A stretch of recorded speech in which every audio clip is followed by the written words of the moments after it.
There are few Australian animals more reviled than the white ibis. It has earned the moniker bin chicken for its propensity to scavenge food from anywhere it can, messily raiding garbage and often stealing food right out of people's hands. But the native bird may have figured out how to overhaul its bad reputation. It has developed an ingenious method of eating one of the only animals Australians hate more, the cane toad, a toxic and pervasive pest. First introduced to Australia in the 1930s, cane toads have no natural predators in the country and have wrought havoc on native animal populations. The toad's skin contains venom which it releases when threatened, causing most animals that come into contact with it to die quickly of a heart attack. Hence Emily Vincent's surprise when members of the community started sending her pictures and videos of ibis playing with the amphibians. Ms. Vincent, who runs the invasive species programs at environment charity Watergum, says the behavior has been reported up and down Australia's east coast.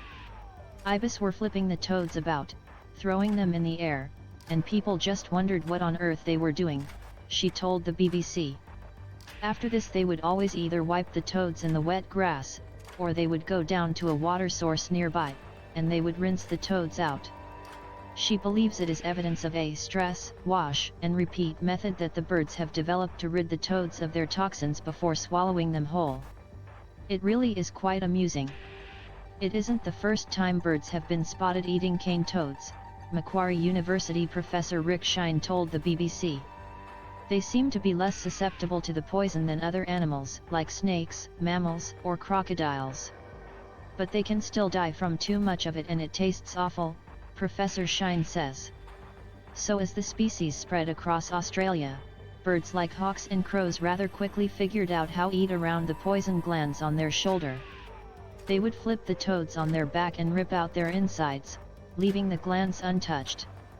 But this is the first time Professor Shine, who has studied toads for 20 years, has heard of birds using a method like this to eat them whole. Ibis do get an unfair reputation. But this demonstrates that these are clever birds, Ms. Vincent says. They've actually forced the cane toad to get rid of the toxin itself, they haven't had to mutilate it in any way. The cane toad is doing all the work for them. Professor Shine and Ms. Vincent both say it is a promising sign that native animals are learning to adapt to the toads, which are now estimated to number over 2 billion. Some species are slowly recognizing the pests are a very bad choice for lunch, and there are suggestions others are undergoing genetic changes that leave them less susceptible to the poison.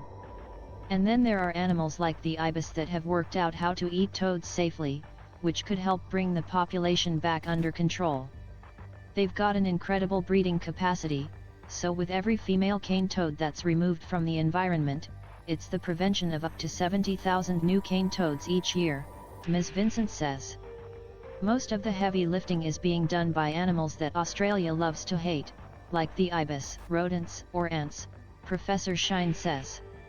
All of those animals are actually doing a wonderful job as an unseen army that are reducing the numbers of cane toads every year, Professor Shine says. So we really should be grateful for some of these unloved Australians.